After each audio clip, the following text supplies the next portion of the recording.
Hello दोस्तों, खेती कैसे करें, खेती की शुरुआत कैसे करें, अभी हम इसकी बात करेंगे। हम पिछले कुछ टाइम से खेती करने का प्रैक्टिस कर रहे हैं और वैसे मैं किसान परिवार से हूँ।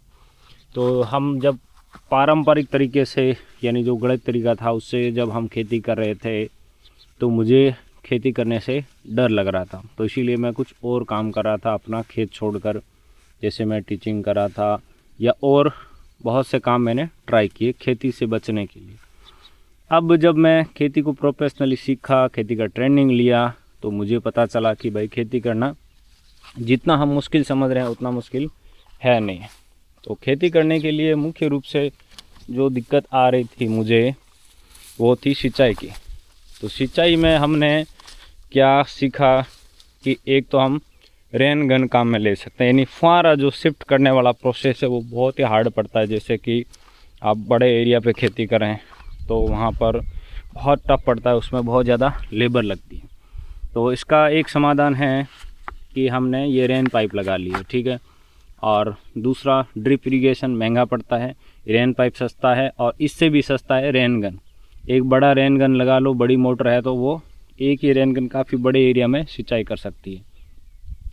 इसके अलावा और मेरे पास क्या चैलेंज थे कि जो हम मार्केट से यूरिया डीएपी केमिकल ख़रीद रहे थे, शुरुआत में उनका बहुत ज़्यादा खर्चा आ रहा था। तो इनिशियली खेती शुरू करने के लिए 4-5 लाख रुपए चाहिए यदि हम बड़े भाग में खेती करना चाहते हैं। तो उसका समाधान मुझे मिला नेचुरल फार्मिंग। जैसे ये हमने एरंडी जो लगाई हुई है यहाँ पर, ये नेचुरल फार्मिंग से लगाई हुई है। तो नेचुरल फार्मिंग में हम किसी भी प्रकार का केमिकल, यूरिया डीएपी ये नहीं देते हैं, बल्कि हम देते हैं अपना जीवामृत, घन जीवामृत, नेचुरल पोटाश, संजीवनी। और स्प्रे के लिए जैसे हम कुछ अलग अलग प्रकार के ऐसे स्प्रे बनाते हैं, ठीक है। तो यहाँ पर ये हमने जैसे नेचुरल पोटाश बना रखा है। तो नेचुरल पोटाश में होता क्या है, यहाँ पर हमने आंकड़े लेना है, ठीक है।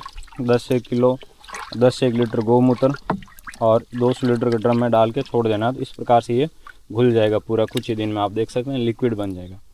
संजीवनी में भी ऐसा ही किया हमने, 10 से 1 किलो ले लिया नीम के पत्ते, 10 लीटर गोबर या गौमूत्र और उसमें गुड़ डाल सकते हैं यदि गोबर ले रहे हैं तो, और वो भी है जो इस प्रकार का एक लिक्विड सॉल्यूशन बन जाएगा।